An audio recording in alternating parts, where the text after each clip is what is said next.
నమస్కారం. సుఖీభవకు స్వాగతం. తల్లిపాలు తాగడం బిడ్డకు జన్మతః సంక్రమించిన హక్కు. అలాగే పసిబిడ్డకు పాలివ్వడం అనేది తల్లి ఆరోగ్యానికి అన్ని విధాలా శ్రేయస్కరం. అయితే అర్థం పర్థం లేని అపోహలతో నేటి తరం తల్లులు చాలామంది తమ పసిబిడ్డకు పాలివ్వడానికి అయిష్టత చూపిస్తున్నారు. మరికొంతమంది పసిబిడ్డకు పాలు పట్టాలని కోరిక ఉన్నా సరిపడనన్ని పాలు ఉత్పత్తి కాకపోవడంతో బిడ్డకు కడుపు నిండుగా పాలివ్వలేకపోతూ ఉంటారు.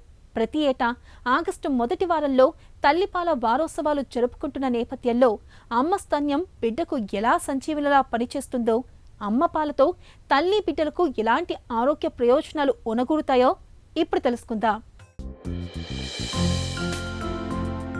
అమ్మ స్తన్యం పసిబిడ్డల ఆకలి తీర్చే అమృతాహారం. తల్లిపాలు అన్ని పోషక విలువలతో కూడిన అమృతధారలు. తల్లి బిడ్డకు మధ్య అనుబంధాన్ని ముడివేసే అమృత వారధి. మొత్తంగా అమ్మపాలు వ్యాధుల విపత్తుల నుంచి పసిబిడ్డను కాపాడి సంపూర్ణ ఆరోగ్యాన్నందించే సంజీవిని. పాపాయికి పాలు పట్టడమంటే కేవలం ఆకలి తీర్చడం మాత్రమే కాదు, భవిష్యత్తు ఆరోగ్యాన్ని భద్రంగా ఉంచే ఔషధాల గనిని అందించడమే. అమ్మ స్తన్యంలో బిడ్డ ఎదుగుదలకు అవసరమైన అన్ని పోషకాలు సమృద్ధిగా ఉంటాయి. తల్లిపాలు పట్టడం వల్ల పసిబిడ్డకు వజ్ర సమానమైన వ్యాధి నిరోధక శక్తి లభిస్తుంది. తల్లిపాలలోని ఈ మహత్తును ప్రపంచానికి చాటేందుకు ప్రతి ఏటా ఆగస్టు మొదటి వారంలో తల్లిపాల వారోత్సవాల్ని ప్రత్యేకంగా జరుపుతున్నారు. మనకి ఆగస్టు 1వ తారీఖు నుంచి 8వ తారీఖు దాకా తల్లిపాల దినోత్సవాలు జరుగుతాయి. ప్రతి సంవత్సరం జరుగుతాయి. ప్రతి సంవత్సరం మేము మాట్లాడుతూనే ఉంటాం. కానీ ఇటీవలి కాలంలో మనం చూస్తే గనక చాలామంది తల్లులు, ముఖ్యంగాను మొదటి కాన్పు అయ్యేవాళ్ళు వెంటనే తల్లిపాలు ఇవ్వడానికి ఇష్టపడటం లేదు. మేము గర్భిణీతో ఉన్నప్పుడే మొదలు పెడతాం దీన్ని. మొట్టమొదట మా దగ్గరికి వచ్చినప్పుడే వాళ్ళ రొమ్ములు పరీక్ష చేసి వాళ్ళ రొమ్ము మొనలు ఎలా ఉన్నాయి, వాళ్ళకి ఏం చెయ్యాలి, తర్వాత పాలు ఇవ్వడానికి, ఇవన్నీ కూడా మొదలుపెట్టి చెప్తాము. కానీ తీరా డెలివరీ అయిన తర్వాత అది సిజేరియన్ కానివ్వండి, లేకపోతే నార్మల్ డెలివరీ కానివ్వండి, హాస్పిటల్లో మేము వెంటనే ఒక అర్ధ గంటలోనే పాలు పట్టించడానికి మా నర్సులు వాళ్ళకి సాయం చేస్తారు. మామూలుగా మొదటి 3 నెలలు ముర్రు పాలు అని వస్తాయి.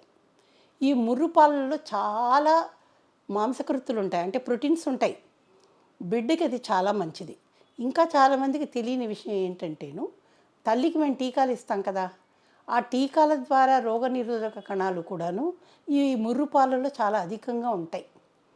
కాబట్టి ఇవన్నీ ఇవ్వడం నుంచి బిడ్డకి చాలా ఉపయోగకరమైంది అన్నది చాలామందికి అర్థం కావట్లేదు. ఒక కాలంలోనూ ఈ కాన్పైన వాళ్ళ తల్లులు, అమ్మమ్మలు, నాన్నమ్మలు వాళ్ళే పక్క నుండి తల్లిని బిడ్డకి ఎలా పాలు ఇవ్వాలి నేర్పించేవాళ్ళు. ఇప్పుడు అలా చేయట్లేదు, వాళ్ళకే తెలియట్లేదు. ఏమన్నా అంటే కనుక డాక్టర్లే చూపించాలండి, నర్సులే చూపించాలండి అంటారు. అంటే ధోరణి ఎలా మారిపోయిందంటే, మేము డబ్బులు కట్టాం కదా ఆపరేషన్కి కానీ నార్మల్ డెలివరీకి కానీ, అందుకని ఇది మా బాధ్యత కాదు, అది మీ బాధ్యతే. మరి రేపు ఇంటికి వెళ్ళాక ఏం చేస్తారు? మొదటి 10 రోజుల్లోనూ బిడ్డకి కొంచెము వెయిట్ తగ్గుతుంది. కానీ వెయిట్ తగ్గింది అందుకని చెప్పేసి మేము వీళ్ళకి పోతపాలు మొదలు పెట్టేస్తామంటే, ఆ పోతపాలల్లోనూ చక్కెర శాతం చాలా ఎక్కువ ఉంటుంది. ఈ చక్కెర శాతం మన తల్లిపాలలో అంత ఎక్కువ ఉండదు. దాంతో ఏమవుతుంది, వాళ్ళకి షుగర్ అన్నది అలవాటు అయిపోతుంది పిల్లలకి. అది తక్కువ మోతాదులో ఉన్నప్పుడు వాడు తాగడానికి ఇష్టపడరు, అంటే తల్లిపాలు ఇష్టపడరు. కాబట్టి మొదటి నుంచి కూడా తల్లిపాలు కొంచెం కష్టమే. జంతువుల్లాగా వెంటనే పిల్లలు పుట్టినప్పుడు అవి వెళ్ళి దూడలు పట్టేసుకున్నట్టు పట్టుకోరు పిల్లలు. మనము మనుషులం కాబట్టి వాళ్ళకి నేర్పియాలి ఎలా పట్టుకోవాలి అన్నది. తల్లికి కొంచెం శ్రమ ఉంటుంది, కానీ పిల్లల్ని కన్నాక అది తల్లి బాధ్యత కదా పాలు ఇవ్వడం అన్నది, కాబట్టి ఇవ్వాలి. మామూలుగా మేము ఏం చెప్తామంటే 6 నెలల వరకు ఒట్టి తల్లిపాలే, కనీసం నీళ్లు కూడా ఇవ్వకూడదు పిల్లలకి. అది ఎండాకాలమైనా కూడా ఇవ్వకూడదు. కనీసం రోజులో 24 గంటలలో 8 సార్లన్నా తల్లిపాలు పట్టాలి. తల్లి స్తన్యం పేగుబంధాన్ని మరిపించే అనుబంధం. అమృతతుల్యమైన పాలు అమ్మలో ఎలా ఉత్పత్తి అవుతాయో ఇప్పుడు చూద్దాం. ఇక్కడ కనిపిస్తున్నవి పాలు తయారయ్యే గ్రంథులు. ఇక్కడ ఉత్పత్తి అయిన పాలు సన్నటి నాళికల ద్వారా చనుమొనల చుట్టూ గుండ్రంగా ముదురు రంగులో ఉండే ప్రాంతంలోకి చేరతాయి.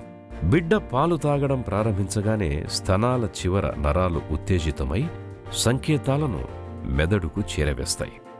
దీంతో మెదడు కింది భాగంలోని పిట్యూటరీ గ్రంథి పాల ఉత్పత్తికి కీలకమైన ప్రొలాక్టిన్ హార్మోన్ని ఉత్పత్తి చేస్తుంది.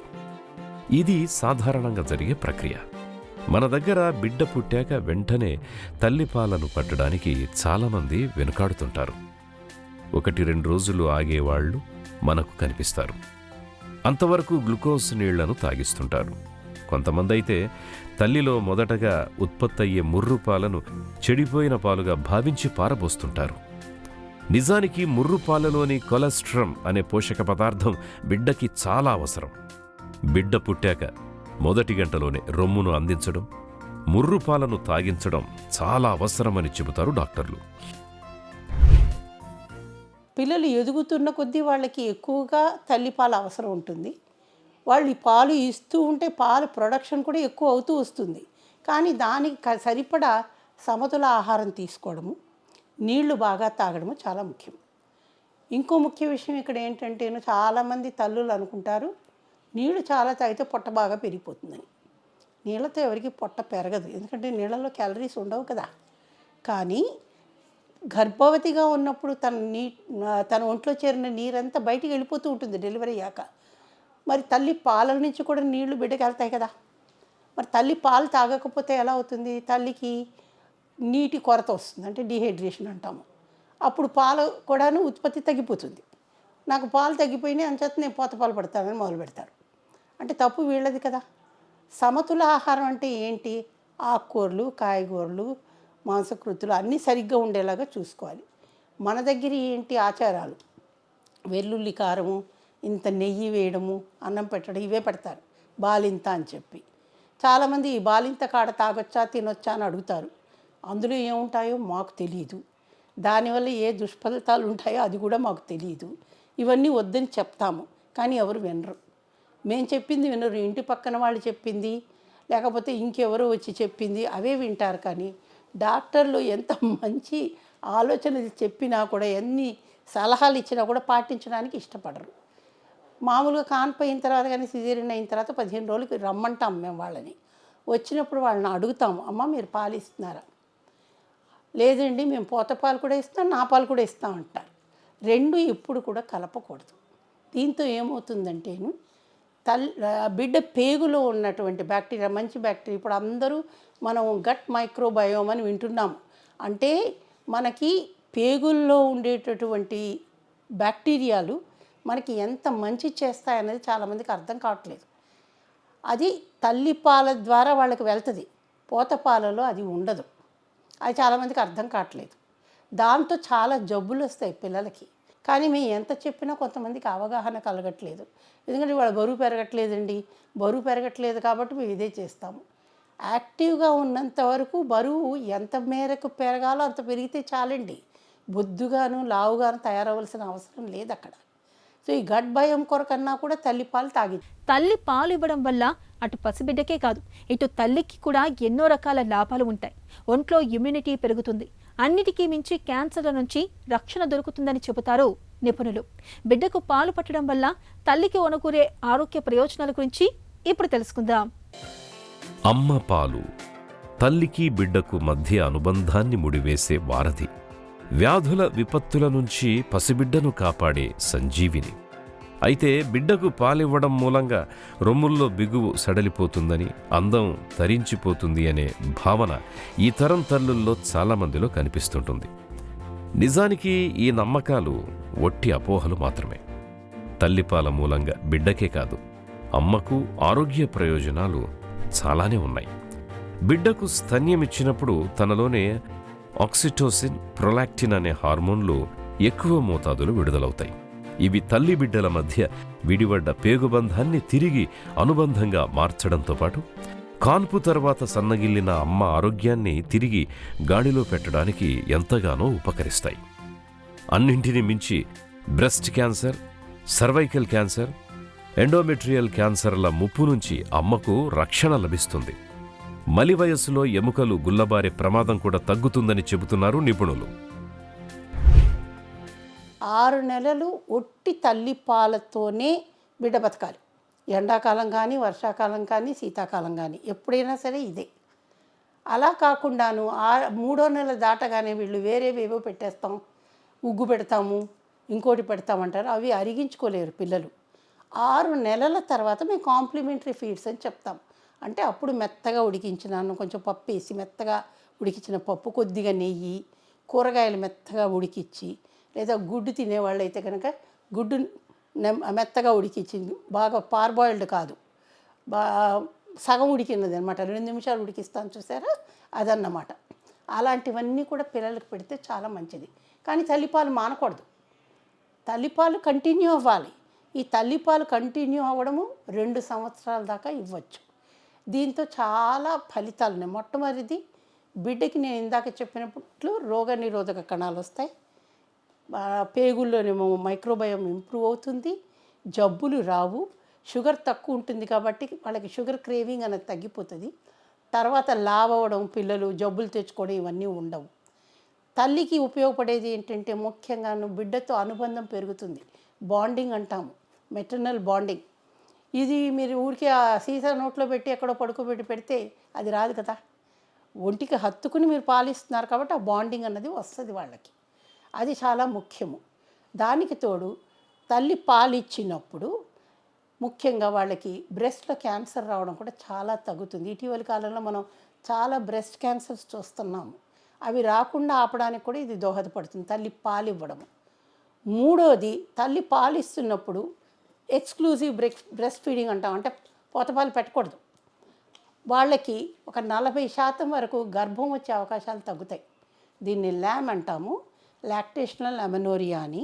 అంటే మామూలుగాను కరెక్ట్గా వాళ్ళు 8 సార్లు పాలిస్తుంటే కనుక వాళ్ళకి ముట్లు వెంటనే రావు, అంటే ఋతుక్రమం వెంటనే స్టార్ట్ కాదు.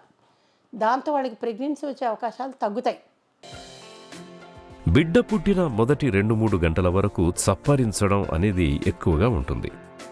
పుట్టిన వెంటనే బిడ్డ నోటికి రొమ్మును అందించినప్పుడు ఈ చప్పరించడం కారణంగా రొమ్ములో నాడీ వ్యవస్థ చాలా త్వరగా చురుగ్గా స్పందిస్తుంది. మెదడు నుంచి పాల ఉత్పత్తికి ఆదేశాలు చాలా త్వరగా వచ్చేస్తాయి. బిడ్డకు రొమ్మునందించే విధానం కూడా ముఖ్యం. చనుమొనతో పాటు నల్లటి ఆకారంలో ఉన్న భాగాన్ని కూడా బిడ్డ నోటికి అందించాలి. ఈ భాగంలో నాడీ వ్యవస్థ ఎక్కువగా కేంద్రీకృతమై ఉంటుంది. చప్పరించినప్పుడు ఇక్కడి నాడీ వ్యవస్థ చురుగ్గా స్పందించి పాల ఉత్పత్తిని చక్కగా ఉంచుతుంది. బిడ్డకి ఎడం కూడా ఎక్కువ ఇవ్వాలంటే కనీసం 3 ఏళ్ళైనా వాళ్ళు ఎడం ఇవ్వాలి. ఎందుకంటే తల్లి శరీరంలో అవయవాలన్నీ మళ్ళీ మామూలుగా అవ్వడానికి కాన్పు తర్వాత 1.5 ఏళ్ళు పడుతుంది. దాని తర్వాతనే గర్భం మళ్ళీ రావాలి. కొంతమంది ఏం చేస్తారు, 6 నెలలకు బిడ్డ ఉంటుంది, మళ్ళీ వెంటనే ప్రెగ్నెంట్ వచ్చేస్తుంటారు మా దగ్గరికి. అది కూడా మంచిది కాదు. అప్పుడు ఏమవుతుంది, ఈ బిడ్డకి పాలు ఇవ్వాలి, గర్భంలో ఉన్న బిడ్డకి తన శరీరంలో నుంచి పోషకాహారాలు వెళ్ళాలి. మరి తల్లి బలహీనత అయిపోతుంది కదా, తల్లికి బలహీనత వస్తుంది కదా, ఎందుకంటే తల్లికి రక్తహీనత వస్తుంది, తర్వాత ప్రోటీన్స్ అన్నీ కూడా తగ్గిపోతాయి. దాంతో తల్లి బలహీనం అవుతుంది కదా. ఇటు చేతిలో ఉన్న బిడ్డకి సరైన ఆహారం దొరకదు, గర్భంలో ఉన్న బిడ్డకి సరైన ఆహారం దొరకదు, తల్లికి కూడా సరైన ఆహారం దొరకదు. కాబట్టి ఇవన్నీ ఆలోచన చేసి ఈ తల్లిపాల ముఖ్యత్వం తెలుసుకొని తప్పనిసరిగా 6 నెలలు ఒట్టి తల్లిపాలే ఇవ్వడం చాలా ముఖ్యం. పోతపాలు మొదలు పెడితే అది చాలా ఈజీ తాగడం. తల్లి దగ్గర పాలు తాగడం కొంచెం కష్టం, ఎందుకంటే బిడ్డ లాగాల్సి వస్తుంది. దాంతో ఏమవుతుంది, ముఖ్యంగాను వాళ్ళకి ఈ మసిల్స్ అంటే కండరాలన్నీ కూడా ఫేస్లో ఉన్నవి, అంటే ముఖంలో ఉన్న కండరాలు బాగాను కంట్రాక్ట్ అవ్వడము, వ్యాకోచం చెందడము అవన్నమాట, ముడిచిపోవడం, వీటితో కూడా అన్ని గొంతు ఇవన్నీ కూడా డెవలప్ అవుతాయి బాగా. ఇది కూడా చాలామందికి అర్థం కావట్లేదు, ఎందుకంటే ఫీడింగ్ మాటలు నోట్లో పెడితే తొందరగా తాగిస్తారు పిల్లలు, ఈజీగా అయిపోతుంది అనుకుంటారు. తర్వాత తల్లిపాలు తాగిన తర్వాత ఇంకొక పని వీళ్ళు చేయాల్సింది ఏంటంటే బర్పింగ్ అని చెప్తాం. అంటే ఏంటి, తల్లిపాలు తాగుతున్నప్పుడు కొంత గాలి కూడా వాళ్ళ కడుపులోకి వెళ్తుంది. కాబట్టి పాలు తాగిన వెంటనే వాళ్ళు పడుకోబెడితే కనుక వాళ్ళు వాంతి చేస్తారు. కాబట్టి ముందర భుజం మీద వేసుకొని కొంచెం వీపంతా కూడా నిమరాలి. నిమిరితే ఆ గాలి బయటికి వెళ్ళిపోతుంది తేన్పు ద్వారా. దాని తర్వాత వాళ్ళు పడుకోబెట్టాలి ఆ బిడ్డని. ఇవన్నీ హాస్పిటల్లో ఉన్నప్పుడు మేము నేర్పిస్తాము నిజమే. ఎందుకంటే 3 రోజులు 4 రోజుల కంటే ఎవరు ఎక్కువ ఉండరు ఇక్కడ. ఆ 4 రోజుల్లో మేము నేర్పించిందంతా ఇంటికి వెళ్ళగానే అన్నీ మర్చిపోతారు. మర్చిపోతారంటే ఎందుకు, పక్కింట్లో వాళ్ళు ఎదురింటి వాళ్ళు వచ్చి అదేంటి మీ బిడ్డ ఇంత సన్నగా ఉంది, పొతపాలు పెట్టట్లేదా అంటారు. కాబట్టి దీంతోనే సగం జబ్బులు వస్తాయి. ఒకసారి పోతపాలు అలవాటు అయిందంటే నేను చెప్పాను కదా, తల్లి దగ్గర పాలు 9 నెలలు సురక్షితమైన వాతావరణానికి అలవాటు పడి ఆపై అమ్మ గర్భగుడిని వీడి ఈ నేలపై అడుగు పెడుతుంది బుచ్చాయి. అప్పటి వరకు పరిచయమే లేని ఈ లోకంలో తల్లిపాలు తప్ప మరో ఆహారం రుచించని ప్రాయమది. మరి తల్లిపాలు అందకపోతే ఆ చిన్నారి హృదయం తట్టుకోగలదా? అలాంటి పిల్లలకు మరో తల్లిపాలు దానం చేస్తే ఎలా ఉంటుంది? పసి ప్రాణాన్ని నిలబెట్టే తల్లిపాల బ్యాంకుల గురించి ఇప్పుడు తెలుసుకుందాం. పసిబిడ్డకు కడుపు నిండుగా పాలివ్వాలని ఉన్న కొంతమంది తల్లుల్లో సరిపడినన్ని పాలు ఉత్పత్తి కావు. ఇలాంటప్పుడు పాల ఉత్పత్తి చక్కగా ఉండేందుకు బ్రెడ్ ఎక్కువగా తినాలని, పాలు ఎక్కువగా తాగాలని సలహాలిస్తుంటారు చాలామంది. పాలు బ్రెడ్ వల్ల బరువు పెరుగుతారే కానీ పాల ఉత్పత్తి పెరగదని గమనించాలి. తల్లిలో పాల ఉత్పత్తి చక్కగా ఉండేందుకు బిడ్డ చనుమొనను చక్కగా చప్పరించేలా జాగ్రత్తలు తీసుకోవాలి. పాల ఉత్పత్తికి కీలకమైన ప్రొలాక్టిన్ హార్మోన్ చక్కగా విడుదలవ్వడానికి తల్లికి పాలివ్వాలి అన్న బలమైన ఆలోచన కూడా ఉండాలని చెబుతారు నిపుణులు. ఉద్యోగం చేస్తున్న తల్లికి సాయంత్రం ఇంటికొచ్చే వరకు పసిబిడ్డకు పాలివ్వడానికి కుదరదు. ఇలాంటప్పుడు చనుబాలను ముందుగానే గిన్నెలో పిండి ఫ్రిడ్జ్లో భద్రపరిచి ఆపై తాగించవచ్చు. అయితే బాటిల్ ఫీడింగ్, కప్ ఫీడింగ్ చేస్తున్నప్పుడు వాటి శుభ్రత విషయంలో ప్రత్యేకంగా జాగ్రత్తలు తీసుకోవాలి. తల్లి దగ్గర పాలు తాగుతుంటేనే ఆ పాల ప్రొడక్షన్ కూడా, ఉత్పత్తి కూడా పెరుగుతుంది. అలా కాకుండా వాళ్ళు ఎప్పుడైతే పోతపాలు మొదలు పెడతారో ఆ పోతపాలు మొదలు పెట్టినప్పుడు వీళ్ళ దగ్గర క్రమంగా పాలు రావడం తగ్గిపోతుంది. తర్వాత నాకు పాలు రావట్లేదు అని చెప్పి అది కూడా మానేస్తారు. కాబట్టి ఇవన్నీ కూడా ఆలోచన చెయ్యాలి వీళ్ళు. 2 ఏళ్ల దాకా పాలు ఇవ్వడం మంచిదే, కానీ 2 ఏళ్ల తర్వాత కూడా కొంతమంది ఇస్తారు, అది కూడా మంచిది కాదు. ఎందుకంటే అది తల్లి ఆరోగ్యానికి సంబంధించింది కాబట్టి. 6 నెలలు కంప్లీట్గా వీళ్ళే ఇవ్వాలి, నీళ్ళు కూడా ఇవ్వకూడదు. దాని తర్వాత కాంప్లిమెంటరీ ఫీడ్స్ నెమ్మదిగా మనం తినే భోజనం, మనం మామూలుగా ఏమైతే తింటామో ఇంట్లో అవన్నీ కూడా నెమ్మదిగా అలవాటు చేయాలి. నెమ్మదిగా అలవాటు చేస్తూ వాళ్ళకి ఏడాది దాటిన తర్వాత పూర్తిగా మనలాగే అన్నం తింటారు. వాళ్ళు కూడాను ఎక్కువ తినరు, కానీ ఎంత తినాలో అంతే తింటారు. కొంచెం వాళ్ళ వెంట పడాలి కూడా తినిపించడానికి. ఇవన్నీ తప్పవు, కానీ దాంతోపాటు తల్లిపాలు కూడా ఉండాలి వాళ్ళకి. 2 ఏళ్ల తర్వాత, అంటే ఇప్పుడు మేము 1000 days అంటారు, అంటే 1000 రోజులు అన్న దాన్ని మేమందరం పట్టించుకుంటున్నాం. ఎందుకంటేను బిడ్డ గర్భంలోకి వచ్చినప్పటి నుంచి 1000 రోజులు చాలా ముఖ్యం. 1000 రోజులు అంటే ఏంటి, 2 ఏళ్ళు కదా, 365 రోజులు కదా ఒక సంవత్సరం. 365 + 365 + 365. కాబట్టి ఇది చాలా ముఖ్యం. తల్లి గర్భంతో ఉన్నప్పుడు మేము తల్లి గర్భాన్ని 3 భాగాలుగా విభజిస్తాం. First trimester, second trimester, third trimester అని. అంటే మొదటి 12 వారాలు ఒక ఎత్తు, 12 వారాల నుంచి 28 వారాల దాకా ఒక ఎత్తు, 28 వారాల నుంచి కాన్పు అయ్యేదాకా ఒక ఎత్తు. ఇప్పుడు దానికి ఇంకోటి కూడా జోడించారు, 4th ట్రైమెస్టర్ అని. ఈ 4th ట్రైమెస్టర్ అనేది పిల్లల డాక్టర్లు పెట్టిందనమాట. అంటే కాన్పు అయిన తర్వాత ఒక 6 నెలల దాకాను బిడ్డ ఆరోగ్యం మనం సంరక్షించగలిగితే రేపటి దినాన్న వీళ్ళు ఆరోగ్యవంతులైన పిల్లలుగా తయారవుతారు, జబ్బులు రాకుండా ఉంటాయి. వీటన్నిటికీ కూడా తల్లిపాలు చాలా ముఖ్యం. తల్లిపాలే బిడ్డలకు అమృతం. ఆరోగ్యాన్ని ప్రసాదించే ప్రకృతి అద్భుతం. తొలిసారి చనుబాలు పట్టించే సమయంలో ఆ తల్లి బిడ్డలు పొందే మధురానుభూతిలో జీవితకాలపు ఆరోగ్యం ఇమిడి ఉంటుంది. అయితే అందరు తల్లులకు ఆ అదృష్టం ఉండకపోవచ్చు. కొందరిలో చనుబాల ఉత్పత్తి తక్కువగా ఉండొచ్చు, మరికొందరు అనారోగ్యాల వల్ల పాలు పట్టించలేకపోవచ్చు. మరి అలాంటి అత్యవసర సమయాల్లో బ్లడ్ బ్యాంకుల్లాగే పనిచేసే స్వచ్ఛమైన చనుబాల బ్యాంకులు సైతం ఇవాళ మనకు అందుబాటులో ఉన్నాయి. ఆరోగ్యవంతమైన తల్లులు ఎవరైనా పాలను దానం చేయొచ్చు. పుట్టగానే తల్లిని కోల్పోయిన పిల్లలు, కావాలనే తల్లి వదిలేసిన శిశువులకు ఆహార కొరత లేకుండా చేస్తున్నాయి ఈ మిల్క్ బ్యాంక్స్. బిడ్డకు జన్మనిచ్చాక తల్లి అనారోగ్యంతో బాధపడుతూ పాలు పట్టించలేని నిస్సహాయ స్థితిలో కూడా ఈ బ్యాంకులు అత్యుత్తమ సేవలు అందిస్తున్నాయి. తల్లిలో పాల ఉత్పత్తి తగు మోతాదులో లేనప్పుడు, పిల్లలు పుట్టగానే దత్తత తీసుకున్న సమయంలో పసిబిడ్డ ఆకలిని ఇట్టే తీర్చగలవు. అమ్మ పాలు అమృతంతో సమానం. ఇందులో మరో మాటకు తావులేదు. తల్లి తన బిడ్డకు కడుపు నిండుగా పాలు పట్టడం ఆ బిడ్డ ఎదుగుదలకు అవసరమైన అన్ని పోషకాలు సమృద్ధిగా అందుతాయి. ఇమ్యూనిటీ బాగుంటుంది. ఇటు తల్లికి కూడా అనేక ఆరోగ్య ప్రయోజనాలు లభిస్తాయి.